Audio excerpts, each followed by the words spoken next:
My name is Solomon Quainoo. As a kid, about 6 years old, growing up in Ghana, I remember the first time I saw an airplane, I said, I want to be a pilot. People laughed at me when I said it because looking at my background, there was no way I was going to be able to do it. There was some determination inside me that no matter what, I can do it.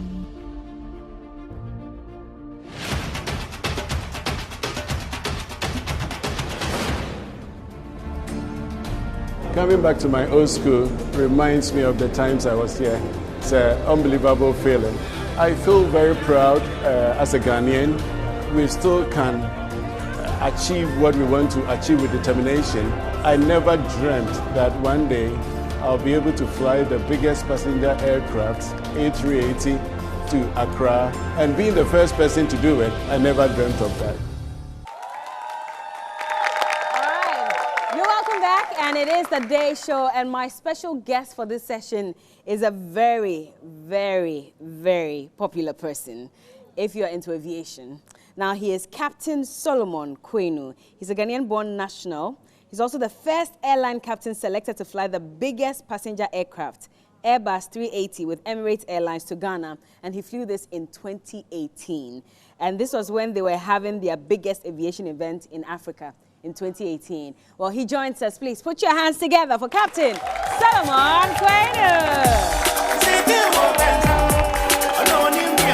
Hello, Captain. Good to see you. Captain, so wait, when you're flying and you're tired and you know someone replaces you, do you like to dance a bit just to relieve the stress?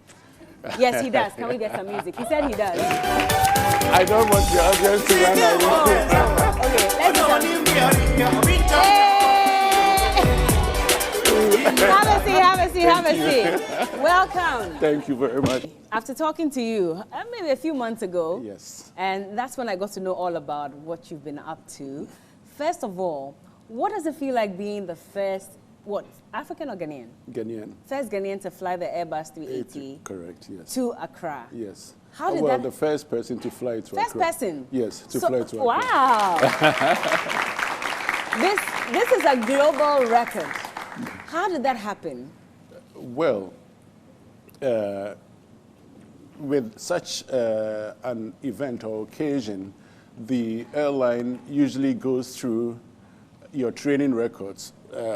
Pilots are one of the most tested professionals in the world. And in Emirates, we were tested about 3 months, every 3 months for our certification, make sure that we do everything correct and in the right way. And so they go through all these training records and they select one of the best for the such occasions and events.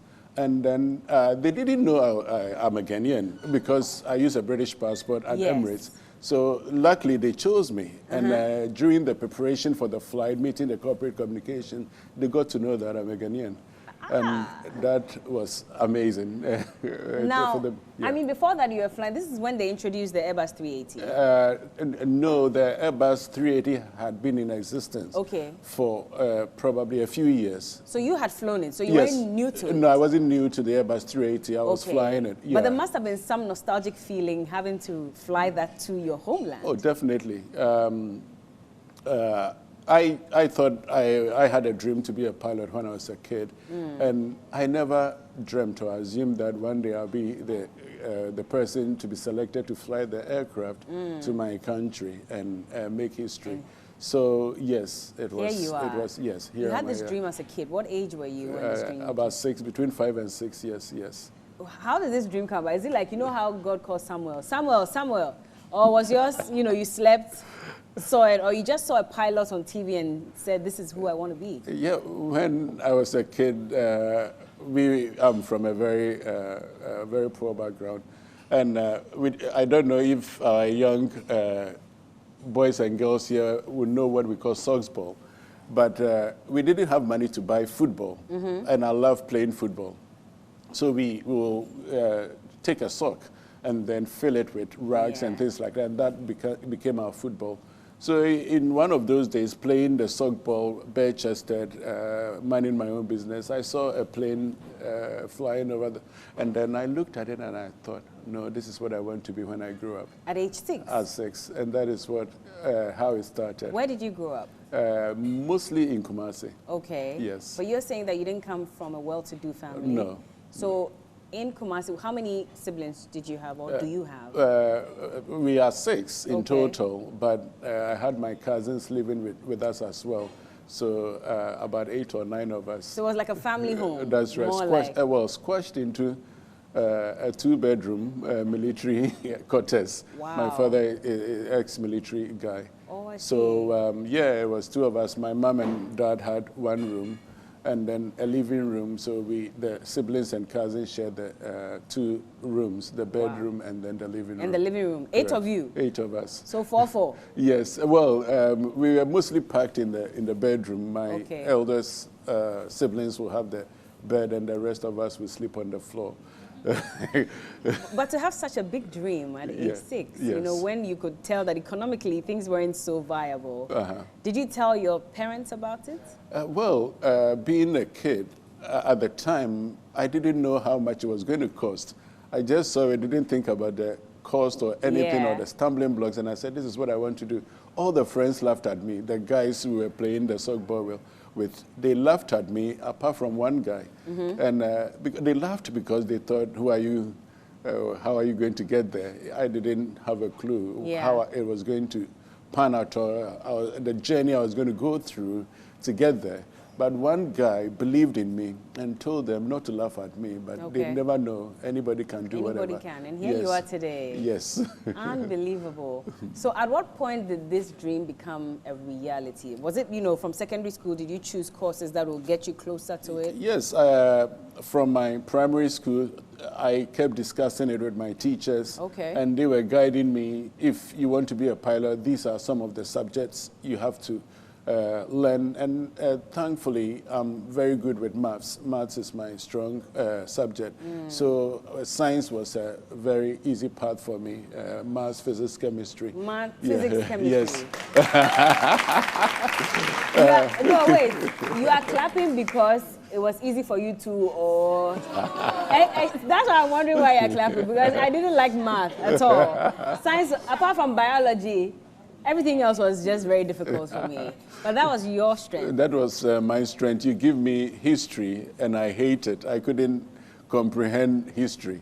But before exams, I just memorize it. We used to call it chew and pour. Do and forget. So I memorize it, get the grade, and then forget it.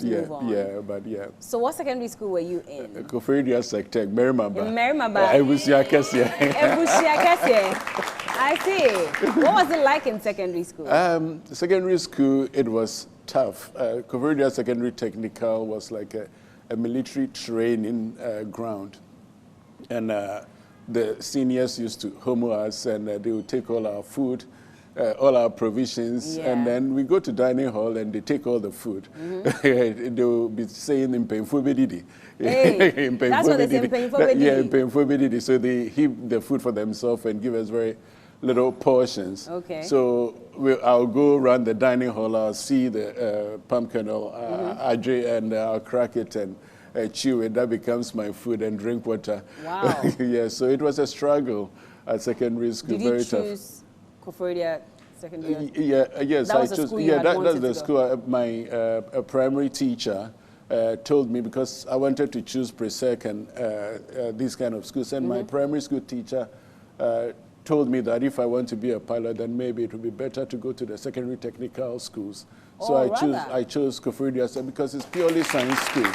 Yeah, purely science and technical schools. We do certain subjects that are not taught in any of the secondary schools. Until you get to university, those who go into engineering, electrical, mechanical engineering, when the sectecans go there, they know all these things already. Technical drawing, applied electricity, basic electronics. So they perform very well at tertiary. So we shouldn't force kids to go to the Ivy League schools in Ghana more, like, if that's not their... Yeah, they are strong points. So, I mean, pre-sec is one, They call it the school, but... No, Motown is the school. Forget Presec. They don't understand anything. I'm an honorary Preseccan, so I won't let you. This interview is over. But a part of you, would you have wished that you had gone to Presec still? No, I wouldn't change anything No? I did. No, not at all. I wouldn't change anything I did because see. I think I met some great people. And if I hadn't gone to SecTech, I met a great senior in SecTech who has been very instrumental in me being able to achieve this dream. And if I hadn't gone to SecTech, I don't know who else I would have met and would have helped me. Let's see how well you remember your school. What's your school's motto? Educate for service. Educate for service. Yeah. What's your school anthem? Merimaba. No, the anthem. So did you have an anthem? In Merimaba. No, the song. Did Yes, you have, in Merimaba. Yes. Okay, so I wanted you to sing it. Oh, Merimaba, arise and shine. Educate for service is our motto, which we cherish. I don't want to continue. But who wrote this song? It's very, when we sing it, you'll be emotional. You are not singing it well. Yes, my voice. I think I want to hire Stonebwoy or Kim Promise. My voice at the moment, when I sing, it sounds like a poetry recital, so I don't want to try. I can understand. What's that one moment in secondary school that you'll never forget? Well, I used to dress like a pilot when I was in secondary school. Oh, serious? and I have various photographs. One in particular stands out, and I took it with a friend of mine. And then when I brought the plane, I met his kids.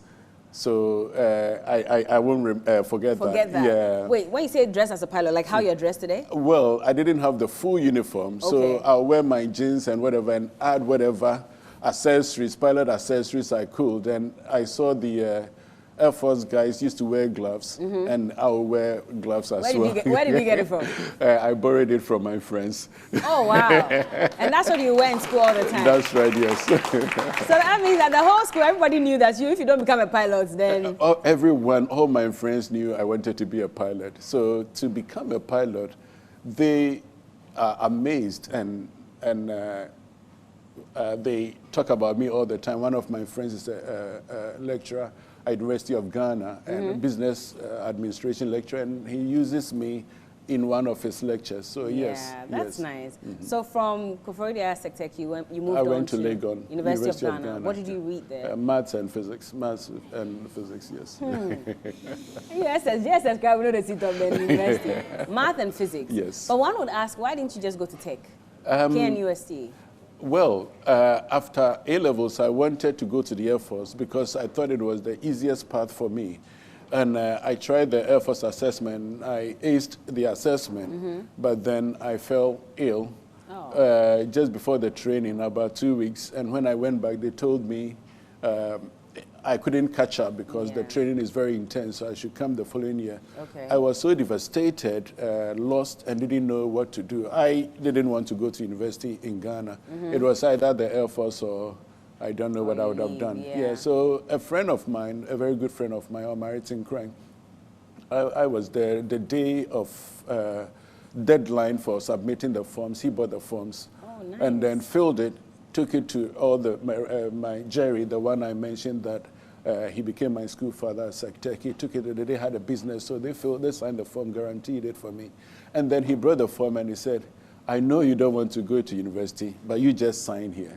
So I signed it and he took it to Legon, and that is how I ended up at Legon. I didn't want to go to university. But looking back, was it a good decision? It was a good decision. It was, I mean, I think the direction and the path that I had gone through, each of them has helped me and shaped me to become what I am now. So after University of Ghana, where you got a degree in what, physics?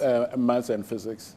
Degree in maths and physics. Yes. So the path had been laid for you clearly. That's right, yes. You knew what to do. Where did you move to from there? So I went to the UK. Okay. Yes, I went to the UK through Jerry. I went to the UK. The same Jerry that signed? Yeah, from SecTech, yes. Oh, wow. No, Almari made me sign the forms. Okay, but Jerry is my school father, who became sort of my father and helped me get into the UK. when I was in Legon during the vacations. I'll go to the UK, come back, and then I went to the UK finally. And when I got there, life was very tough. I started as a laborer, construction laborer. I did all sort of menial jobs. For someone who had a degree in math and physics. Yes, I did all sort of menial jobs, cleaning church halls, pizza delivery guy. Did you scrub horse teeth? Did you? No, I didn't. Cow teeth? I'm just checking. Okay. Yes, so yeah, I did that. So it took me a while. I did all sort of jobs, and I didn't have the money. I tried to get into British Airways, and some of the companies, they sponsor guys for pilot training. Okay. But then I didn't have the British passport, so they wouldn't sponsor you if you don't have unrestricted passport for travel-wise. So I had to wait till I obtained the British passport. And so while waiting and doing all sort of things, I tried to use some of the money I gained to train as a pilot, but it was draining. So I will work maybe 6 months, and then I'll do about 2 flights, because that is how cost. That's all. Yeah, it was. So I stopped, and then continued working, and then I decided I had to go back to school. Okay. Yeah, and went into study masters in aerospace engineering. Where? At Kingston University in London, yes. Now, how long did it take you to get your British passport? It took me about 3 or 4 years. I think lucky about 4 you. years, yes. Did you have to do something to get it quickly? Usually, at those times, if you had lived in the country legally for 3 years, you could apply for the British passport. Which year was this? I don't want to say. Can we go back? I don't want to calculate my age. Can we go back to those years? If you had, because listen, if you said, I'm sure everybody would just leave Ghana and go stay there for another 6 years. Oh, but that's nice. Yes. So yes. You did your masters. Yeah, masters in aerospace engineering. But at that time, were you still trying to get into British Airways? Yes. After the masters program, I got a job with British Airways as a design engineer. Look at how God works. Yes, yes. I got other offers which were paying me more, but because I wanted to still be a pilot, I chose British Airways over the other companies. What were they offering? What job? With design engineers. Okay. Yeah, design engineer from Boeing in the US gave me an offer. Rolls-Royce, they manufacture aircraft engine. Yeah. British Aerospace, they built the Airbus wings and various aircraft. You didn't take. I didn't take any. How much were they offering you? Oh, a lot more than British Airways. And you didn't take it? No, because my heart was into piloting, so I thought, why not? Why don't I go into a company that will give me access to the pilots? And I thought it was a great decision. Yeah. I see. Well, that's very interesting. That's right. And so how many years have you been a pilot? I've been a pilot since 2001, so 23 years. The first day you had to fly an aircraft commercially. Tell me about that. The first year I had to fly, it was amazing. Okay. You know, because this has been a dream since 6 years, and then I sat in the plane, and I can be a bit emotional. Sometimes I started crying. Oh! I started crying and praying and thanking God for making it possible. Were you the other pilot? I know usually there are two pilots. Two pilots. I was a co-pilot. You were a co-pilot. I wasn't captain. Okay. But people have the notion that co-pilots don't fly. You do the same job as a captain.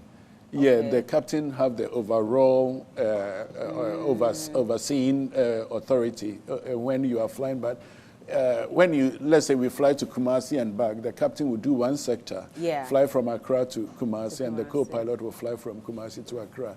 Just that the captain is more experienced, so certain things he can advise the co-pilot, do it this way, do it that way. But you cried the first day? Yes, I cried the first day. Did your pilot see you, your senior pilot? I didn't let him see me. I was hiding and crying. Where did you fly to the first time? From East Midlands to Brussels. Okay. East Midlands in the UK to Brussels, yes. Has there been any scary moments as a pilot? Luckily for me, not really. I mean, I've flown. You fly into gusty winds, very dangerous winds, but we've been trained to cope with that, so I don't see it as a scary moment. You've never panicked? No, no. You know, the Bible says, for lack of knowledge, my people perish. Yeah. Yeah. So if you have the knowledge and you know people experience turbulence and they are panicked. And I know as a pilot, the plane is not going to come down in turbulence, so I'm never panicked. Oh, turbulence doesn't bring the plane down? No, it won't bring the plane down, never. So what causes a plane to crash? It could be so many things. Okay, yeah, but turbulence is not one of them. So if I'm flying and there's turbulence, don't worry at all. Because that's when I pray. No, the only reason they tell you to sit down is you may injure yourself. Yeah. You know, the plane will bounce up and down and maybe you break a leg or something. But it will not bring the plane down, so relax. I see. You've never had a near, and I'm not wishing for it, God forbid, but you've never had a near crash experience. Never. Aviation is one of the safest, is the safest form of transport. Pardon? It's the safest form of transport. Aviation. Flying? Yeah, it is. I mean, in the UK, they did a survey about a few years ago. Yeah. And the statistics show that the number of people who die on UK roads, it's equivalent to one jumbo jet crashing every day. How many times do we get a plane crash? Maybe once every 10 years, or until recently Boeing have had its own issues, but plane doesn't crash easily. Yeah, and you see some of these small planes. Yeah. But no, it's very safe. Very, very safe. I'd rather be in the air than on the ground. When I get on the road, I'm scared. Really? I see all the people crisscrossing and honking and Okada cutting. You mean in Ghana? No, well, not just in Ghana, but everywhere. But in Ghana, I don't want to talk about Ghana road. Home sweet home, so Ghana is good. Oh, wow. Yeah. It's the safest? Yeah, it's the safest form of transport. You don't know how all of us pray so much when we're up there until relax. we land. If you are not afraid when on the road, don't be afraid in the sky. It's very safe. I see. Yeah. Okay. Yeah. That's nice. Well, so you've done this for 23 years. Yes, correct. You are still flying. I'm still flying. You still have many more years to go. Oh, yes, I still have. I'm 21, forever 21. So pilots retire 65. Forever, 65? Yes, so okay. I have plenty of Forever 21 with the beard. Beard gang. But for you, what's been the most memorable moment as a pilot? Definitely the day I landed the 380 in Ghana has been the most memorable time. That's nice. Yes. I'll tell you something. The reason why I keep asking about safety, so there are times when you fly, and sometimes it's the local flights, the way they take off and land is something else. Sometimes they just drop you in the sky, and then they go up, and you're all wondering, okay, what's wrong with this pilot? It's not the pilot dropping the plane. And the takeoff and landing, sometimes when people experience smooth landing, they clap for the pilot and say, oh, it's a very good pilot. Yeah. But smooth landing is not always the best landing. Oh my God. Here we go. Yeah, it is not always the best. No.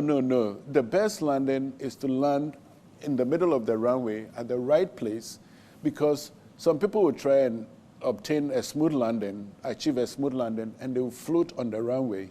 So instead of landing at a particular place, they land maybe in the middle of the runway, and you don't have enough runway to stop. Oh. Yeah, so the best landing is to touch down at the right place.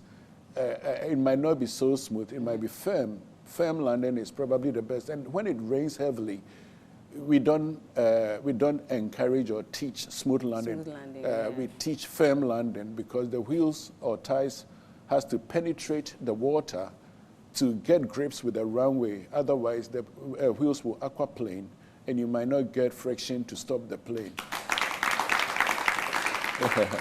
I see. So the pilots, don't be scared. They are doing the right thing. We shouldn't insult them when they drop us like that. No. But that day when you landed the Airbus 380, there was a whole celebration for you at the airport. That's right. What was the feeling like? As I mentioned, I dreamt I just wanted to be a pilot. And when I managed to achieve that, I thought, oh, let me enjoy my pilot life. Travel to various countries, have fun, have a look, get to know the countries. I never thought that it was meant to have a very significant impact on other lives. Yeah.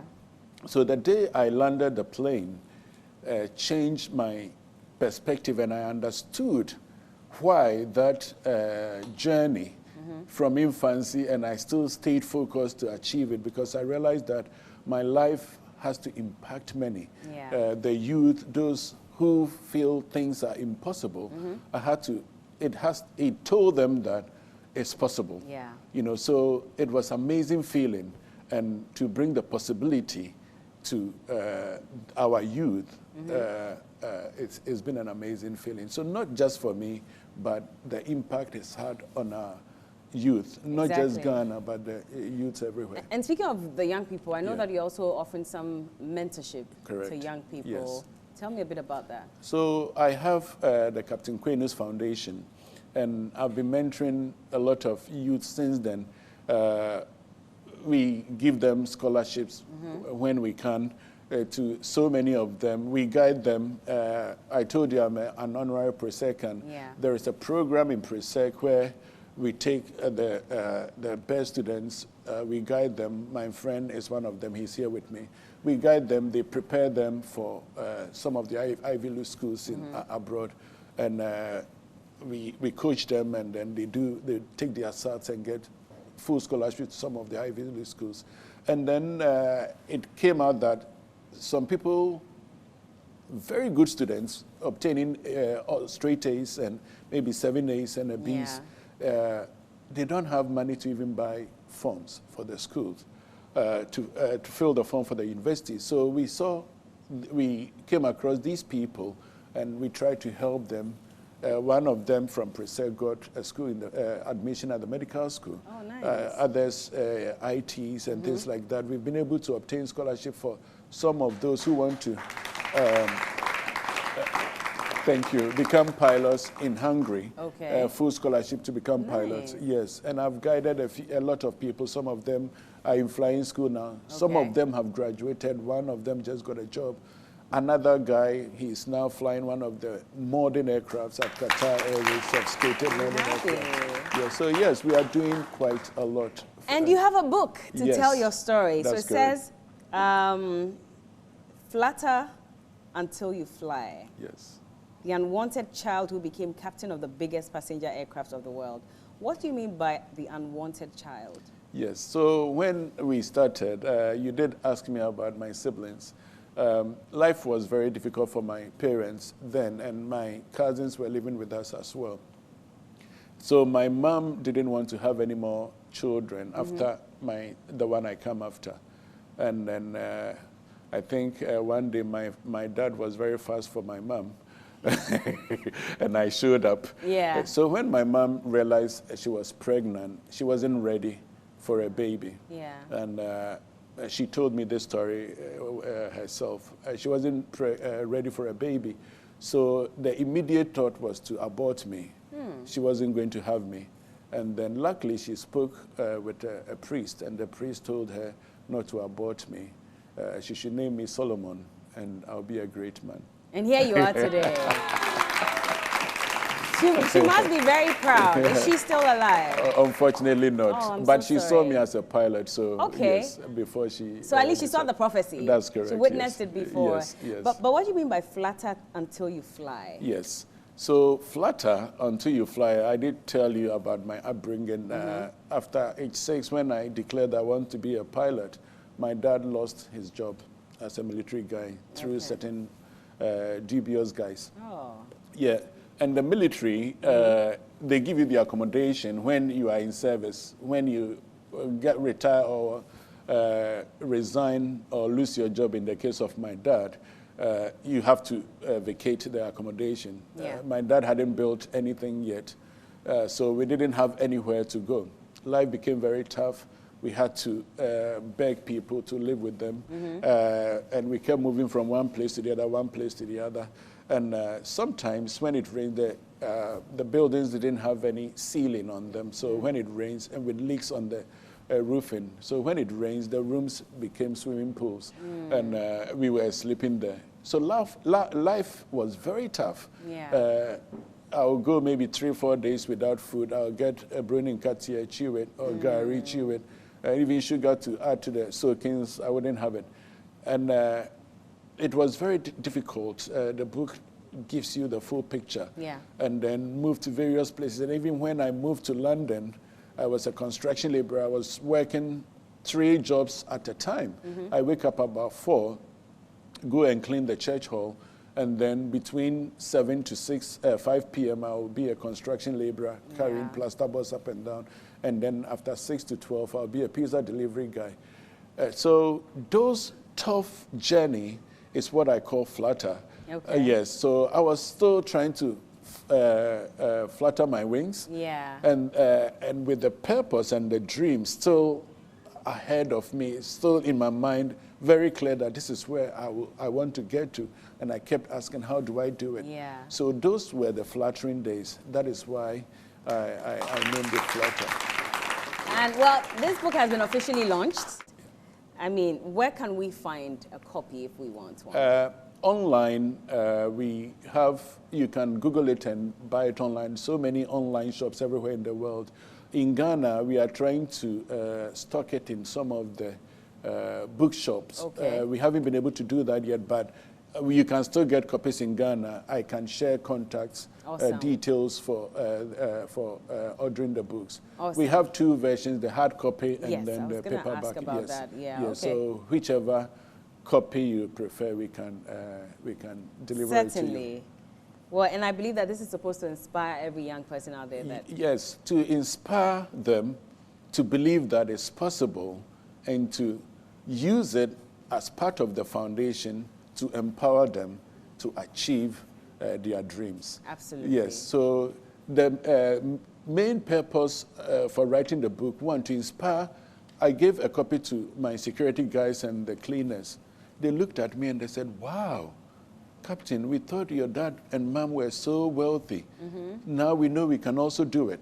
And as a matter of fact, one of them has moved on from a cleaner and he's progressed, doing all sort of things and trying to progress. So yes, it is to inspire them and to guide them, empower them. And also, if you read the book, you will realize that I encountered a lot of angels along the way. Okay. People who came at the right time to help me, push me here, push me there, give me money, give me guarantee, here and there. There were a lot of angels. So I didn't write the book just for the youth or those who don't have any hope, but also for the angels, the wealthy guys, the wealthy companies who can help us all bring these people up and empower them. It's for them as well to know that the angels also matter in what we are doing. Absolutely. And also to sell the book, and 100% of the profit will go into my foundation to empower the youth as well. Captain, thank you for inspiring us. Thank you. Thank you so much for inspiring us. This is definitely, would you want to read the book? Yes, it's very low. What's going on? Everything okay? Well, definitely, like he said, you can grab a copy online as well. We're not done with Captain yet. We'll play a quick game and we'll be out of here. Don't go anywhere. This is The Day Show.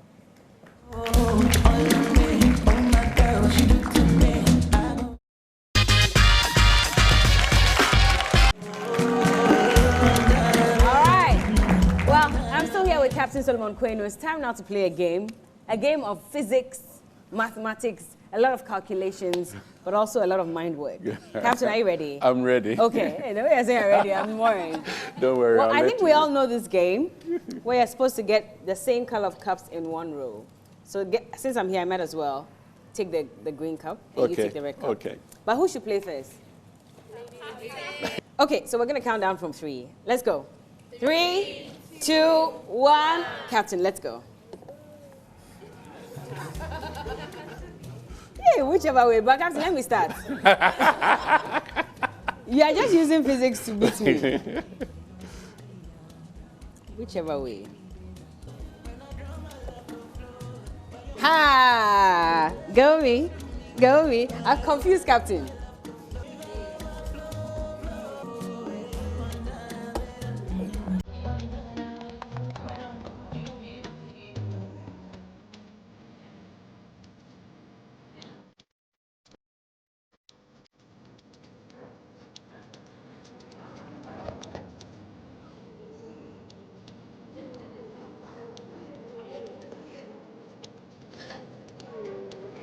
Ah!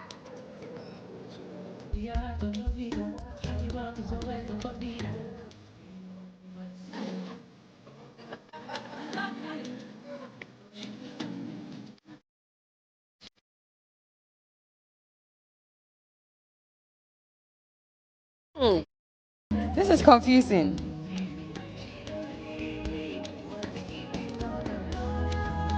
Hey, I'm in trouble.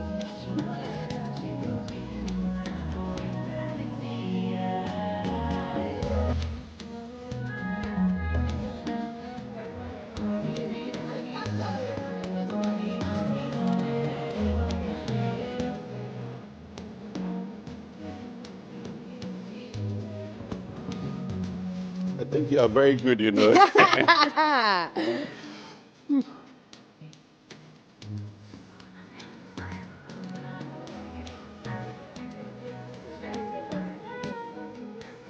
Okay, I'm in trouble now. I'm trying to calculate your move.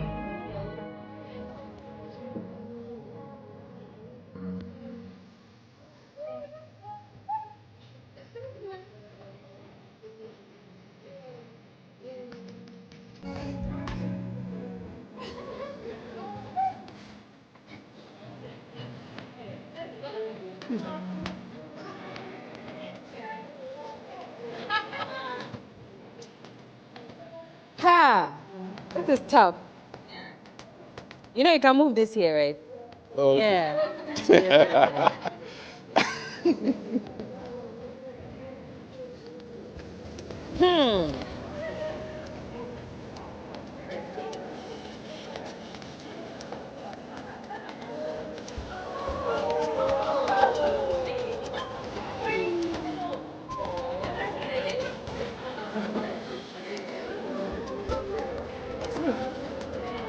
They are written for you.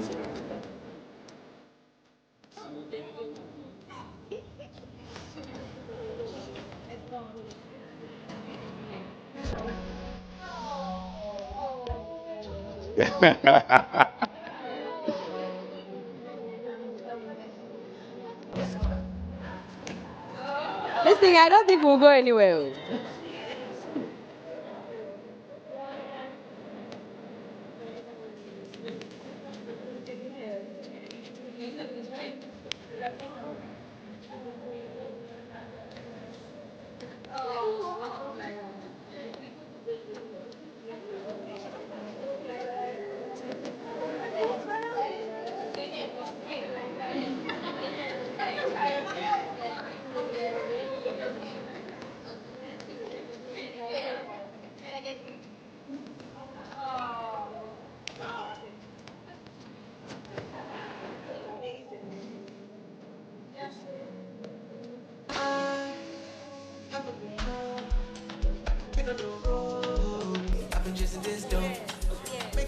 Hey!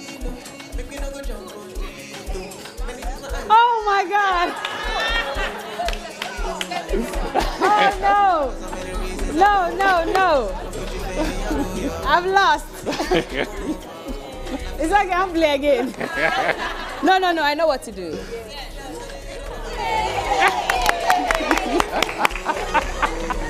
Well done. I won. I came from losing to winning.